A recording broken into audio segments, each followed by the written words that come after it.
I think oftentimes people have a misunderstanding about what community is. Oftentimes when I walk into an organization, they'll say, oh, we're going out to the community. And I just want to say it is right where you are. That you can't actually go out and find it, that it's actually right here. It's right here in this room for me. It's right in the restaurant. It's who's sitting next to you on the bus. It's literally who lives near you. It's your neighbor. It's your coworkers. And I often say community is home too. Oftentimes we feel like we're not in the community till we've left the front door. And often we have to keep in mind that door opens both ways. We can go out into the community, but we can invite people in. But I think the key is we have to recognize we have this almost an unfortunate agenda that we're not there till we leave and we go someplace.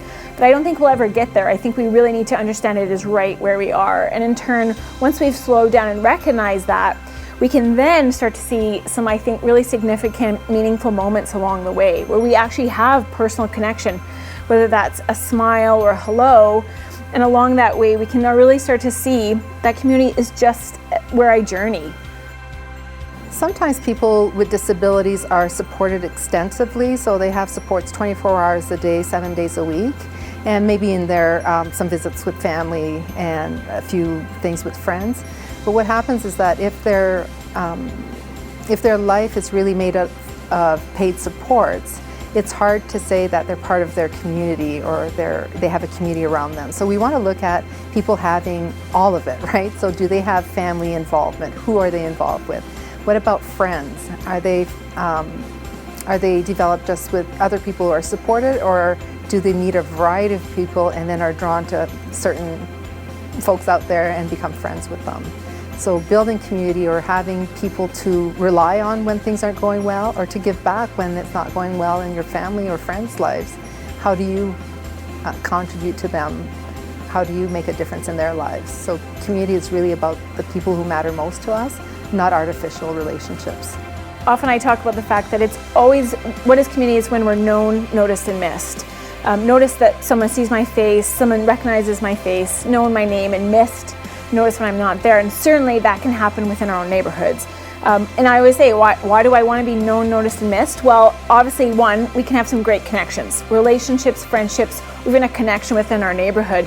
But the other big one is safety. We are safer when we're known, noticed, and missed. This isn't just for vulnerable people, but certainly when we're supporting vulnerable people, we have to take into that as an account as well. And so I think at any possible time, we need to try and make sure that people are known, noticed, and missed, whether that's just a wave hello at a neighbor, and to continuously recognize that that's a big part of supporting someone who's vulnerable.